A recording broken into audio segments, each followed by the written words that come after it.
그 18절 말씀 보게 되면은 네 씨로 말미암아 천하 만민이 복을 받으리니 이는 네가 나의 말을 준행하였음이니라. 예. 네가 나의 말을 준행하였음이라. 이런 말씀이 나옵니다.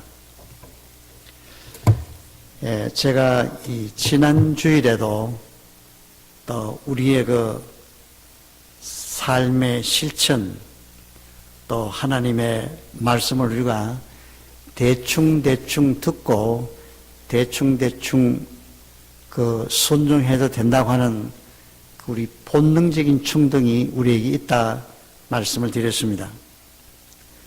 오늘 여기 창세기 22장 나온 본문의 말씀은 네가 나의 말을 준행하였음이니라. 이 말씀같이 연결되는 부분이기도 합니다. 우리가 너무나도 잘 아는 그 믿음의 조상 아브라함이 100세에 그 얻은 아들 이삭을 얼마나 그 안에 사라가 기뻐했는지 우리가 잘 알 수 있습니다. 이렇게 100세에 얻은 아들 이삭을 하나님의 지금 명령하시는데 모리아 산에서 가서 이 아들을 제물로 바치라 하는 그런 명령을 주시는 것입니다. 우리가 이 명령은 굉장히 역설적인 명령이라고, 도저히 우리가 참 받아들이기에 어려운 그런 명령입니다. 이 명령은 역설적인 명령이 동시에 또 다른 하나는 아들을 제물로 드리라. 우리의 그 윤리와 도덕에도 벗어난 하나님의 요청이라. 하나님이 왜 이런 인간 사회에서 용납하지 않는 이런 요청을 하신 것이며 또 왜 이런 그 아들을 바치라고 하는 이 역설적인 이런 명령을 하시는 것인가?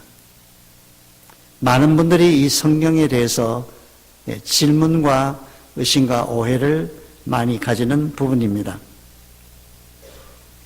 그런데 그 유명한 그 실존주의 철학자 켈케가르라고 하는 그런 철학자가 있었는데 그가 이 성경 말씀을 보고서 느낀 것을 표현한 것이 아주 재미있습니다.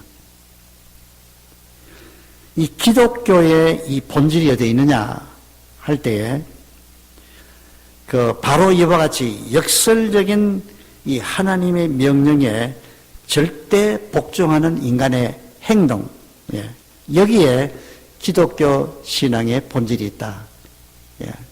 물론 이것은 여러분 그 철학자의 그런 견해이긴 합니다만, 다시 말하면 인간의 행동.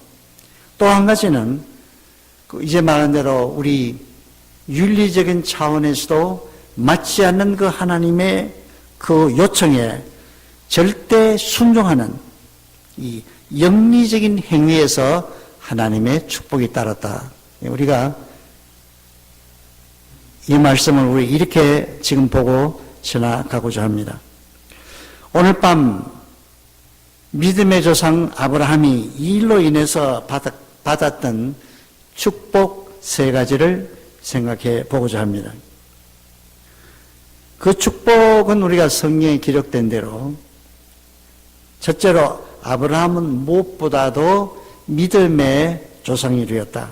다시 말하면은 예수 그리스도가 오는 그 메시아가 이 허리에서 나오기 때문에 그렇죠? 그러니까 믿음의 조상이 된 것이고, 두 번째는 또 신령한 이 영적 구원뿐만이 아니고 여기 보니까 그 물질적인 번역도 동시에 받았다 하는 것이 나타나 있습니다.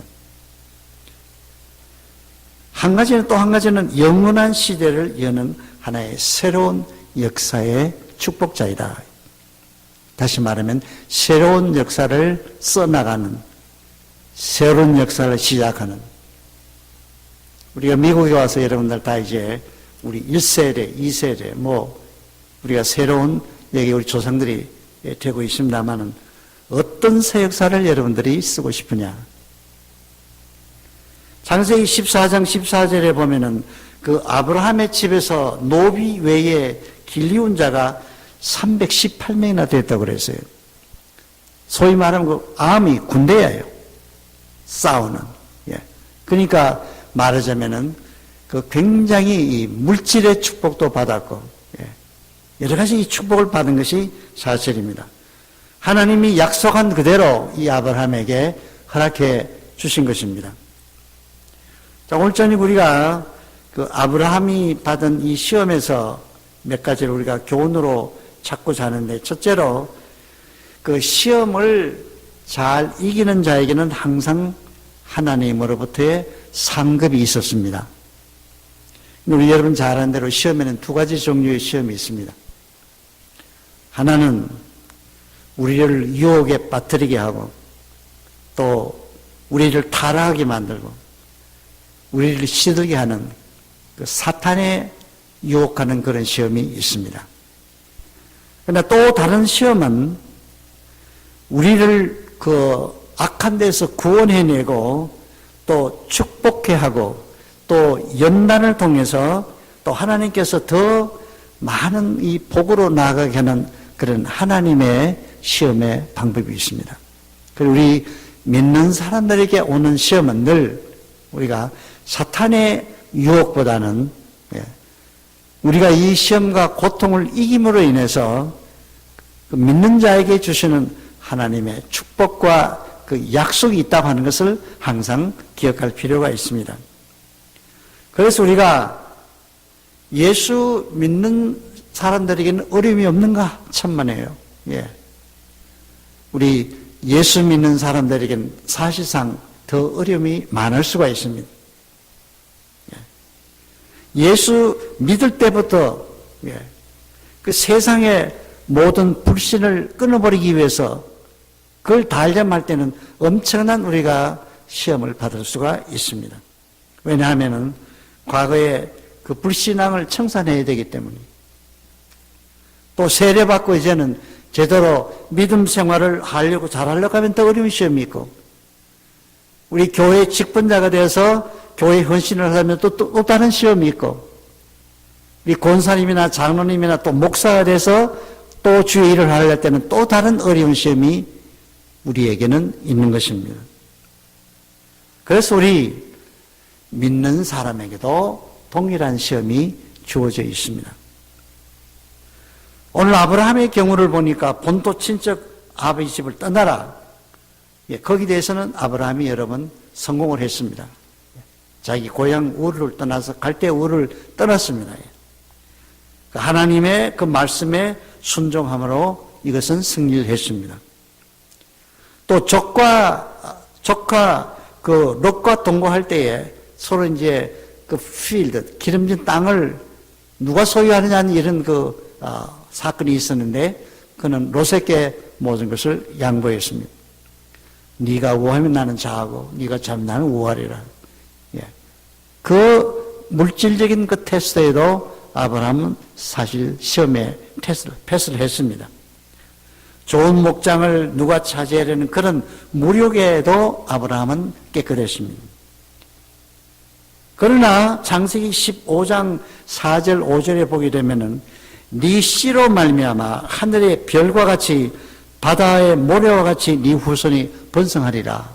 하나님께서 이미 아브라함에게 이런 그 약속을 주셨는데 그럼에도 불구하고 아브라함이 여러분 이 하나님의 말씀을 끝까지 지키지 못합니다.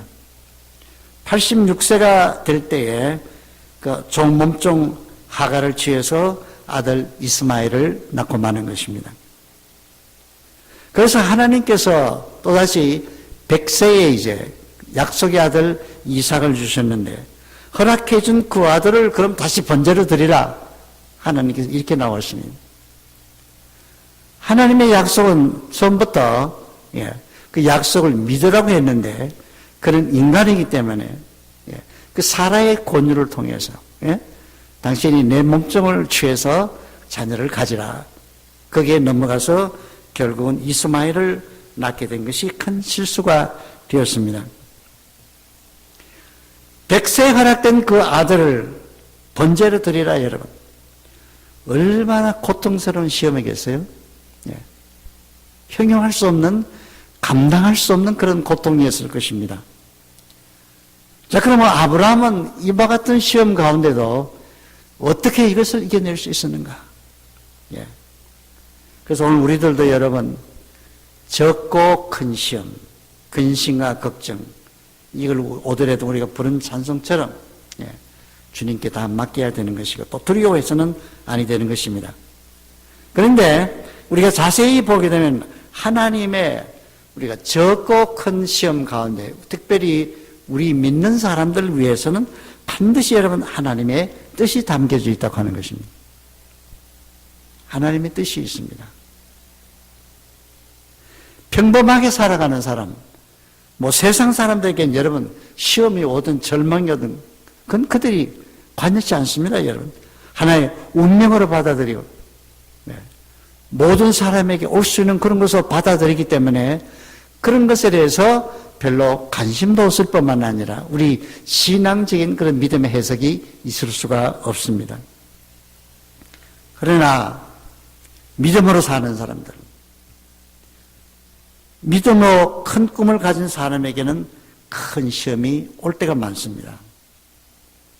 요셉도 노예로 팔려갔고, 그렇지만 옥주의 죄수로 있었지만은 결국은 그 애굽을 다스리는 총리 대신이 되고 맙니다. 다니엘도 포로가 되었지만은 큰 시험을 이기고 역시 그도 바벨론의 한 위정자가 되었습니다. 그래서 야고보 1장 12절에 보면은 시험을 참는 자는 복이 있다, 그렇게 말씀했어요. 이것을 옳다 인정하심을 받은 후에 자기를 사랑하는 자들에게 약속하신 생명의 면류관을 얻을 것임이니라. 우리 믿는 사람들의 차이와 믿지 않는 사람들의 차이가 여기에서 나타나집니다. 그래서 여러분, 우리는 어려울 때 그걸 운명이라 생각지 않고 하나님께서 우리를 특별한 때에, 특별한 시기에, 하나님께서 우리를 깨우시고 또 일으키기 위해서 우리를 스티어하고 우리를 더 충동시키고 더 자극하기 위해서 하나님께서 우리에게는 이런 시험을 허락하시는 것입니다. 그래서 우리가 이런 그 하나님의 능력을 경험하는 사람들은 큰 축복을 받을 수 있다고 하는 것, 이것이 교훈입니다. 그러나 시험에 패배하게 되면 그런 축복을 받을 수가 없지만은, 그러나 이런 고통 가운데 있는 가운데서도 이 시험을 이긴 사람에게는 야고보서의 말씀대로 축복을 해 주시는 것입니다. 그래서 우리 믿는 사람들에게는 사실상 시험이 없으면 축복도 없습니다, 여러분. 어떤 면으로 봐서 시험을 통해서 얻은 축복이 그것이 참 축복이에요. 잊을 수 없는 축복이고 간직하고 싶은 축복이고 평생도록 그것이 동기가 되어져서 우리 믿음 생활을 잘할 수 있게 만들어 주는 것입니다. 두 번째로, 지난주에도 말씀드렸지만 대충 하나님의 명령을 이행하겠다 그러지 마시고 확실하게,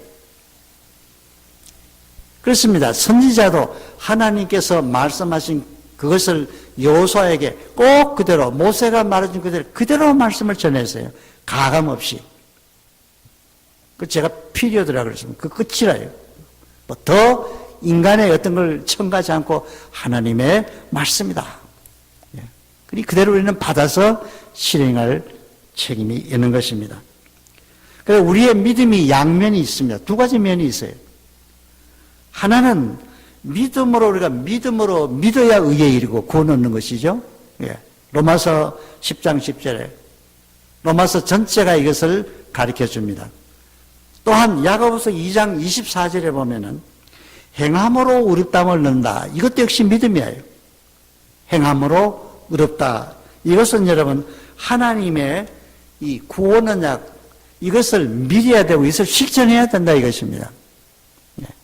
어떤 분은 그냥 이게 그냥 실천하지 않고 그냥 믿으면 된다고 하는 사람이 있는데, 우리가 하나님의 이런 그 축복의 언약은 여러분, 반드시 믿어야 하고, 축복 언약은 반드시 우리가 실행해야만 되는 것입니다. 실행해야 돼요, 여러분. 역설적인 것이지만은 인간이 하나님의 명령에 순종할 때에 기적과 축복이 나타났습니다. 뭐 예수님의 이적도 마찬가지예요. 제자들이 물고기 2마리 가져오라. 그대로 순종했고, 나귀를 풀어오라. 그대로 순종했습니다. 모든 것이 다. 그래서 이 축복의 언약은 반드시 그것을 실천해야만 되는 것입니다. 지난주에 말씀드렸습니다. 12 제사장들이 언약궤를 믿고 메고 요단강을 밟을 때 물이 갈라졌습니다. 백성들이 여러분 비무장으로 여리고성을 돌 때 그 성이 무너졌습니다. 나만 장군이 요단강 강에서 7번 목욕을 했으니까 그 문둥병이 사라졌습니다. 아브라함 여기 독자를 바치라 한데, 독자를 여러분 우리처럼 주자해서나 아내에게 인원하거나 가족에게 인원해서 바치는 그런 장면이 아닙니다, 여러분. 사라에게도 말하지 못하고 그 아들 데리고 나무를 단에 치우고 그냥 모리아 산으로 가고 있었습니다. 하나님의 거룩한 아들임에도 불구하고 예수 그리스도는 그의 고난이나 죽음에 한 번도 여러분 그는 하나님의 뜻을 거역한 적이 없었습니다. 모든 것 하나님의 뜻대로. 예레미야 42장 6절에도 우리가 당신을 하나님 여호와께 보내면 좋고 좋지 않으함을 묵론하고 청종하리 함이라. 좋고 좋지 않고 따진 게 아니라 우리는 순종하게 하리 함이라. 그렇습니다, 여러분. 아브라함이 이삭을 데리고 모리아 산까지 3일을 갔습니다. 아버지와 나무와 푸른 이끌이와 번제할 어린 양은 어디 있느냐고 아들이 질문합니다. 여러분, 그때 그 아브라함의 그 질문을 받았을 때 그 심정이 어떠했을까요, 여러분? 그러나 아브라함은 그 하나님의 명령이기 때문에 역설적이고 우리 인간적으로 보기에는 납득되지 않을 만한 그런 상황이 있을지라도 이것이 하나님의 약속의 명령이기 때문에 순종했다 이것입니다. 그 다음에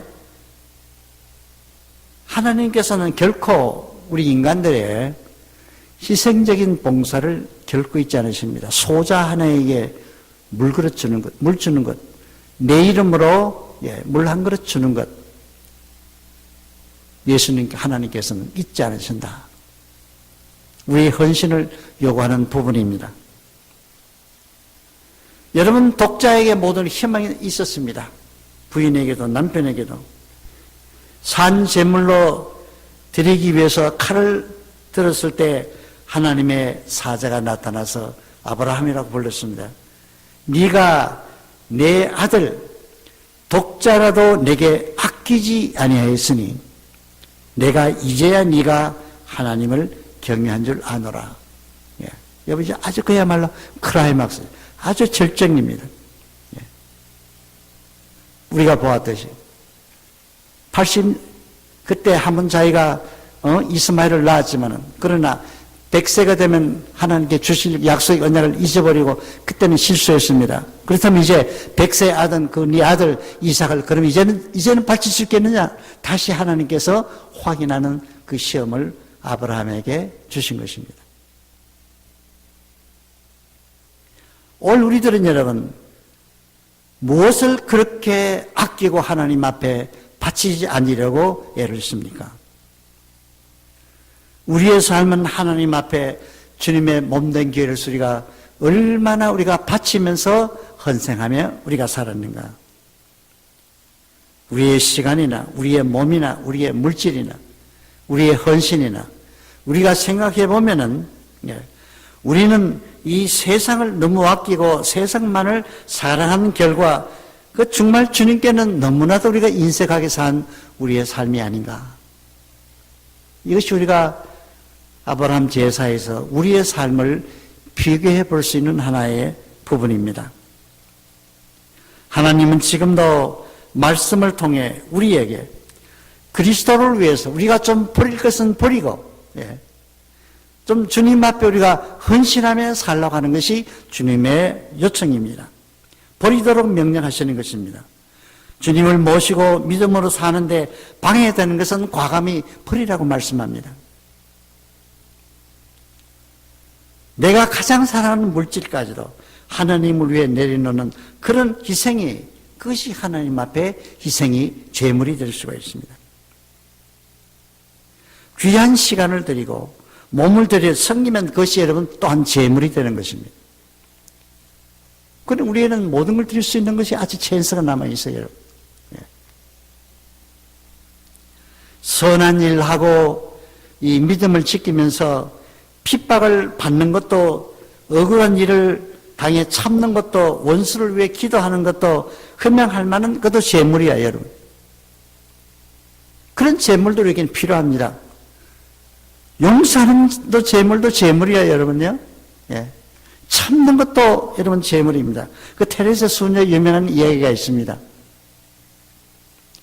테레사 수녀가 빨래를 하는데 옆에 있는 자매가 빨래 치면서 비눗방울이 테레사 얼굴에 자꾸 와집니다.